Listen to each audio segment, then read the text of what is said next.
Long, Broad, and Quickeye from the Grey Fairy book.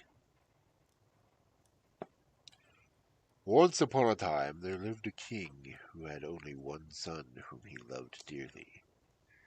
Now one day the king sent for his son and said to him, "My dearest child, my hair is grey, and I am old, and soon I shall feel no more the warmth of the sun or look upon the trees and flowers. But before I die, I should like to see you with a good wife.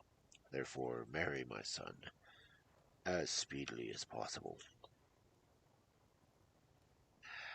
"My father," replied the prince, "now and always I ask for nothing better than to do your bidding, but I know of no daughter-in-law that I could give you."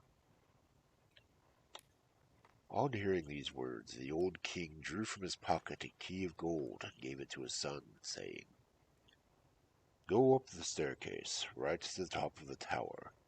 Look carefully around you, and then come and tell me which you like best of all that you see." So the young man went up. He had never before seen the tower, and had no idea what it might contain. The staircase wound round and round and round, till the prince was almost giddy, and every now and then he caught sight of large rooms that opened from the side. But he had been told to go to the top, and to the top he went. Then he found himself in a hall, which had an iron door at one end. This door he unlocked with a golden key, and he passed through into a vast chamber which had a roof of blue sprinkled with golden stars, and a carpet of green silk soft as turf. 12 windows, framed in gold, let in the light of the sun, and on every window was painted a figure of a young girl, each more beautiful than the last. While the prince gazed at them in surprise, not knowing which he liked best, the girls began to lift their eyes and smile at him. He waited, expecting them to speak, but no sound came. Suddenly he noticed that one of the windows was covered by a curtain of white silk. He lifted it, and saw before him an image of a maiden, beautiful as the day, and sad as the tomb, clothed in a white robe, having a girdle of silver and a crown of pearls. The prince stood and gazed at her, as if he had been turned into stone. But as he looked, the sadness which was on her face seemed to pass into his heart, and he cried out, "This one shall be my wife, this one and no other." As soon as the words, the young girl blushed and hung her head, and all the other figures vanished. The young prince was quickly back to his father, and told him all that he had seen and which wife he had chosen. The old man listened to him, full of sorrow, and spoke. "You have done ill, my son, to search out that which was hidden, and you are running to meet a great danger. This young girl has fallen into the power of a wicked sorcerer who lives in an iron castle. Many young men have tried to deliver her, and none have ever come back. But what is done is done. You have given your word, and it cannot be broken. Go, dare your fate, and return to me safe and sound." The prince embraced his father, mounted his horse, and set forth to seek his bride. He rode on gaily for several hours, till he found himself in the wood where he had never been before, and soon lost his way among the winding paths and deep valleys. He tried in vain to see where he was. The thick trees shut out the sun and would not tell which was north and which was south, so that he might know which direction to make for. He felt in despair, and he had quite given up all hope of getting out of this horrible place, when he heard a voice calling from him. "Hey, stop a minute."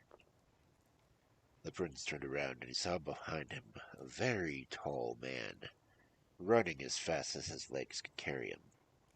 "Wait for me," he panted, "and take me into your service. If you do, you will never be sorry." Who are you? Asked the prince. And what can you do?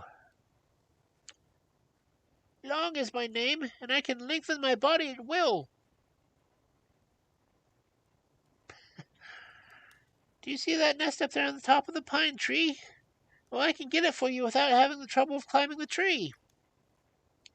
And Long stretched himself up and up and up, till he was very soon as tall as the pine itself.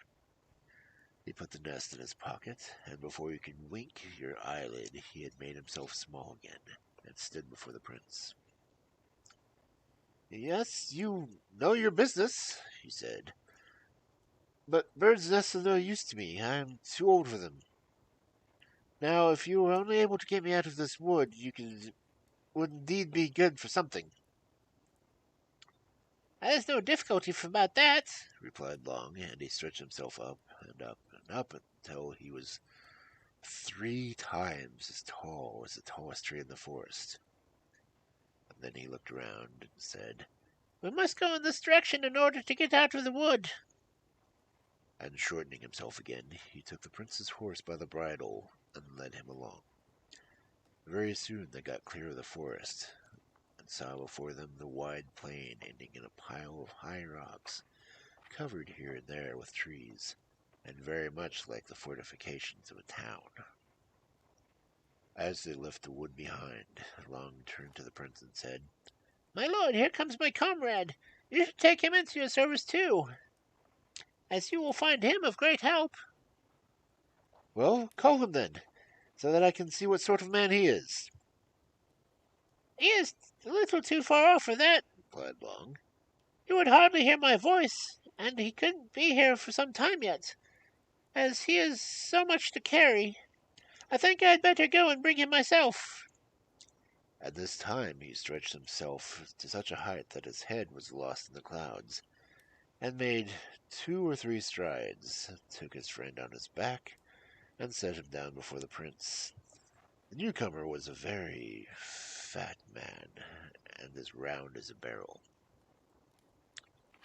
Your worship, Broad is my name, and I can make myself as wide as I please. Let me see how you manage it. Run, my lord, as fast as you can, and hide yourself in the wood, cried Broad, as he began to swell himself out.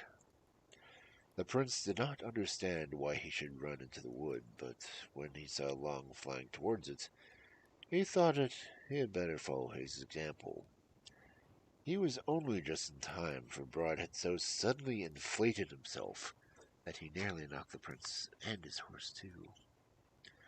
He covered all the space for acres around. You would have thought he was a mountain. At length Broad ceased to expand, and drew a deep breath that made the whole forest tremble, and shrank to its usual size. You have made me run away, said the prince. But it is not everyone that you meet a man of your sort. I will take you into my service. So the 3 companions continued their journey, and when they were drawing near the rocks, they met a man whose eyes were covered by a bandage. Your Excellency, said Long, this is our 3rd comrade. You will do well to take him into your service, and I assure you that you will find him worth his salt. Who are you? asked the prince, and why are your eyes bandaged? You can never see that way. On the contrary, my lord, it is because I see only too well that I am forced to bandage my eyes. Even so, I see as well as people who have no bandage. When I take it off, my eyes pierce through everything. Everything I look at catches fire, or if it cannot catch fire, it falls into 1,000 pieces. They call me Quickeye. And so saying, he took off his bandage and turned towards a rock. As he fixed his eyes upon it, a crack was heard. In a few moments, it was nothing but a heap of sand. In the sand, something might be detected glittering brightly. Quickeye picked it up and brought it to the prince. It turned out to be a lump of pure gold. You are a wonderful creature, said the prince, and I should be a fool not to take you into my services. But since your eyes are so good, tell me if I'm very far from the Iron Castle, and what is happening just there. If you were traveling alone, replied Quickeye, it would take you at least a year to get there. But as we are with you, we shall arrive there tonight. Just now they are preparing supper. There's a princess in the castle. Do you see her? The wizard keeps her in a high tower, guarded by iron bars. Help me to deliver her, cried the prince, and they promised that they would. Then they all set out through the grey rocks, by the breach made by the eyes of Quickeye, and passing over great mountains and through deep woods. And every time they met with an obstacle, any of their three friends contrived somehow to put it aside. As the sun was setting, the prince beheld towers of the iron castle, and before it sank beneath the horizon he was crossing the iron bridge which led to the gates. He was only just in time, for no sooner had the sun disappeared altogether than the bridge drew itself up, and the gates shut themselves. There was no turning back now. The prince put up his horse in the stable, where everything looked as if a guest was expected, and then the whole party marched straight up to the castle. In the court, in the stables, and all over the great halls they saw a number of men richly dressed, but everyone turned into stone. They crossed an endless set of rooms, all opening into each other, till they reached the dining hall. It was brilliantly lighted, and the table was covered with wine and fruit, and was laid for four. They waited a few minutes, expecting someone to come, but as nobody did, they sat down and began to eat and drink, for they were very hungry. When they had done their supper, they looked about for some place to sleep, but suddenly the door burst open, and the wizard entered the hall. He was an old and humpback, with a bald head and a grey beard that fell to his knees. He wore a black robe, and instead of a belt there were 3 iron circlets clasped at his waist. He led by the hand a lady of wonderful beauty, dressed in white, with a girdle of silver and a crown of pearls, but her face was pale and sad as death itself. The prince knew her in an instant, and moved eagerly forward, but the wizard gave him no time to speak, and said, I know why you are here. Very good. You may have her, if for 3 nights following you can prevent her from making her escape. If you fail at this, you and your servants will be turned into stone, like all those who have come before you. and, offering the princess a chair, he left the hall. The prince could not take his eyes from the princess. She was so lovely. He began to talk to her, but she neither answered nor smiled, and sat as if she were made of marble. He seated himself by her, and determined not to close his eyes that night, for fear she would escape him. And in order that she should be doubly guarded, Long stretched himself like a strap all around the room. Broad took his stand by the door and puffed himself out, so that not even a mouse could slip by. And Quickeye leaned against a pillar which stood in the middle of the floor and supported the roof. But in half a second they were all sound asleep, and they slept sound the whole night long. In the morning, at the first peep of dawn, the prince woke with a start, but the princess was gone. He roused his servants and implored them to tell him what they could. "Calm yourself, my lord," said Quickeye. "I have found her already, 100 miles from here in the forest. In the middle of the forest, an old oak, and at the top of the oak an acorn. The acorn is the princess. If Long will take me on his shoulders, we shall soon bring her back. And sure enough, in less time than it takes to walk around a cottage, they had returned from the forest, and Long presented the acorn to the prince. Now, your excellency, throw it on the ground. The prince obeyed, and was enchanted to see the princess appear at his side. But when the night peeped for the first time over the mountains, the door burst open as before, and the wizard entered with a loud laugh. Suddenly he caught sight of the princess, and his face darkened. He uttered a low growl, and the iron circlets gave way at the crash. He seized the young girl by the hand and bore her away with him. All that day the prince wandered about the castle, studying the curious treasures it contained, but everything looked as if life had suddenly come to a standstill. One place he saw a prince who had been turned into stone, in the act of brandishing a sword round in which his two hands were clasped. In another, the same doom had fallen upon a knight, and acting the same way.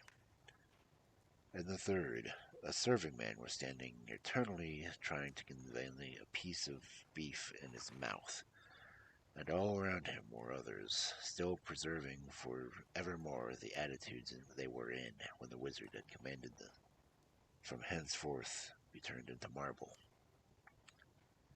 In the castle, and around the castle, was all dismal and desolate. Trees were there, but without leaves. Fields were there, but no grass grew on them. There was one river, but it never flowed, and no fish lived in it. No flowers blossomed, and no birds sang. 3 times during the day food appeared as if by magic for the prince and his servants, and it was not until supper was ended that the wizard appeared, as on the previous evening, and delivered the princess into the care of the prince. All 4 determined that this time they would keep awake at any cost, but it was of no use. Off they went as they had done before, and when the prince awoke the next morning, the room was again empty. With a pang of shame, he rushed to find Quickeye. Awake, awake, Quickeye! Do you know what has become of the princess? Quickeye rubbed his eyes and answered, Yes, I see her. 200 miles from her is a mountain, and the mountain is a rock, and the rock is the precious stone. The stone is the princess. Long shall take me there, and we shall be back before you can turn around.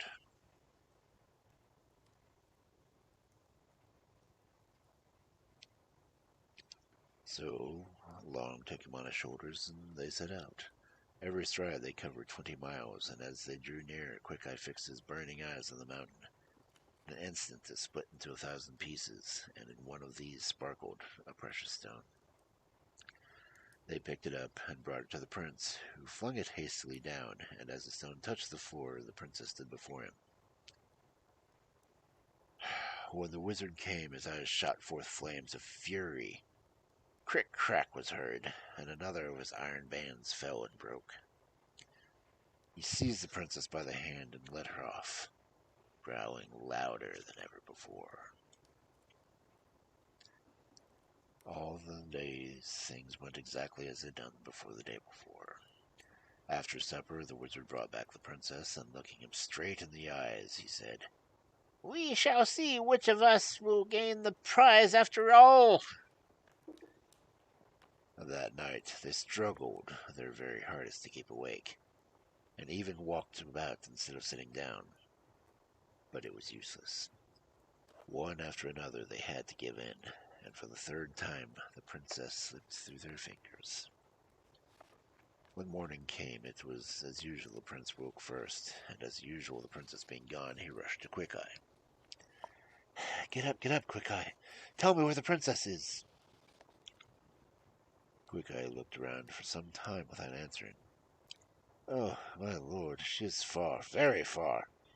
300 miles away there lies a black sea. In the middle of the sea there's a little shell, and in the shell there's fixed a gold ring. The gold ring is a princess. But do not vex your soul, we will get her. Only today, Long must take Broad with him. He will be wanted badly. So Long took Quickeye on one shoulder and Broad on the other, and they set out. On each stride they left 30 miles behind them. When they reached the Black Sea, Quickeye showed them the spot where they must seek the shell. But though Long stretched down his hand as far as he could go, he could not find the shell, where it lay at the bottom of the sea. Wait a moment, comrades. It will be all right. I will help you. Then he swelled himself out, so that you would have thought that he could barely have been held. And he stood down, and he drank. He drank so much at every mouthful that only a minute or so passed before the water had sunk enough for Long to put his hand to the bottom. He soon found the shell and pulled out the ring, but time had been lost and Long had double burden to carry. The dawn was breaking fast before they got back to the castle, where the prince was waiting for them with agony and fear. Soon the first rays of the sun were peeping over the tops of the mountains. The door burst open, finding the prince standing alone. The wizard broke the peals of wicked laughter. But as he laughed, a loud crash was heard in the air, and the princess stood before the enchanter. Where Quickeye, who was watching from afar, had told Long of the terrible danger now threatening the prince, and Long, summoning all his strength for one gigantic effort, had thrown the ring right through the window. Then the princess at length broke this enchanted silence, and blushing like a rose, gave the prince her thanks for unlocking her deliverance. But it was not only the princess who was restored to life by the flight of the wicked black crow.